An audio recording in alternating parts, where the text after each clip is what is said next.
Tariff लगेगा। यानी branded हो, पेटेंट फार्मा प्रोडक्ट्स हो, सभी पे 100% टैरिफ लगाने का ऐलान किया है। इसके अलावा कुछ और कैटेगरीज में जहां पर अटैक है, हेवी ट्रक्स, कई दूसरे प्रोडक्ट्स जिन पर टैरिफ लगाए हैं, यहाँ तक कि फर्नीचर जो बाहर बनते हैं उन सब पर टैरिफ लगने की बात हो रही है और ये जल्द ही प्रभावी हो जाएगा 1 अक्टूबर से। क्या मायने होंगे इसके, बाजार कितनी मैच्योरली या फिर कितना सहमा हो सकता है, इस पर आगे चर्चा होगी। गिफ्ट निफ्टी फिलहाल आपको 63 अंकों की गिरावट मिल रहा है।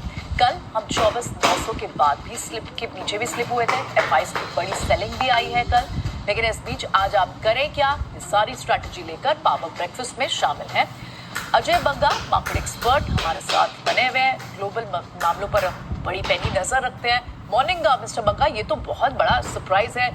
फार्मा पर टैरिफ कहां से शुरू हुआ था कि अभी लॉन्ग टर्म में लगेगा, 1 साल 2 साल बाद लगेगा, लेकिन अचानक से जो टैरिफ लगाने की और वो भी 100% टैरिफ लगाने की जो बात कही जा रही है, कितनी बड़े तौर पे इसे देखना चाहिए, कैसे देख रहे हैं, किस लाइट में आप देख रहे हैं? देखिए, ओवरऑल यूएस का जो हेल्थ केयर खर्चा है $800 बिलियन का है और जो फार्मा इनके इंपोर्ट्स हैं $233 बिलियन के हैं।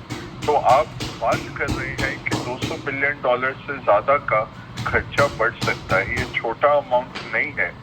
इसमें क्या देखना है कि ज्यादातर फार्मा वालों ने 1 साल के सप्लाईज ऑलरेडी अमेरिका भेज दिए थे, तो इमीडिएटली कुछ प्राइस इम्पैक्ट होने नहीं वाला है और 1 अक्टूबर तक टाइम है। तो अब जल्द से जल्द फ्लाई इन करेंगे लोग के मेडिकल सप्लाईज जितने महीने के भेज सकें वो भेज सकें, ये 100% अवॉइड करने के लिए। बट एक तरीके से 1 अक्टूबर से जो भी इंपोर्ट आता है उस पर 100% लगेगा, तो $233 बिलियन के इंपोर्ट्स पे ये लग सकता है। दूसरी बात यह है कि काफी स्विस, जर्मन और कंपनियों ने ऑलरेडी कहा था कि वो प्लांट लगाएंगे अमेरिका में। अब उसमें से इन्होंने कहा है कि जहां पे ग्राउंड ब्रेकिंग हो गया या कंस्ट्रक्शन शुरू हो गया उनको हम नहीं लगाएंगे टैरिफ। वो अब पता नहीं किसको रियायत मिलेगी और कितना, वो 1-2 दिन में क्लैरिटी आएगी। तीसरा है, अमेरिकन कंपनियां ही आयरलैंड में बहुत बस गई थी जहां से वो एक्सपोर्ट वापस कर रही थी अमेरिका को। तो वहां से आयरलैंड का जो एक्सपोर्ट है फार्मा का दुनिया भर में $180 बिलियन का है, जो वो काफी हिट होगा।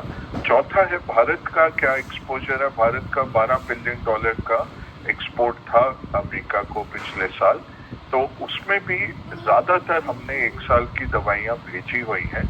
इमीडिएट इम्पैक्ट नहीं है, मार्केट थोड़ी देर में यही समझेगा, बट ओवरऑल जरूर आता है। थोड़ी सी कंपनियां हैं जिनके छोटे छोटे प्लांट्स लग चुके हैं ऑलरेडी अमेरिका में, क्या उनको रियायत मिलेगी वो देखना पड़ेगा। तो केस बाय केस पे रियायत होगी, बट सेंटिमेंटली नेगेटिव है और बहुत बड़ा ये वैसे तो देखा जाए 233 बिलियन के इंपोर्ट पे 100%, बट ये देखना पड़ेगा कहाँ कहाँ रियायत मिलती है कि एग्जिस्टिंग प्लांट है तो उनको नई टैरिफ लगेगी, वो देखना पड़ेगा। ओके, तो केस टू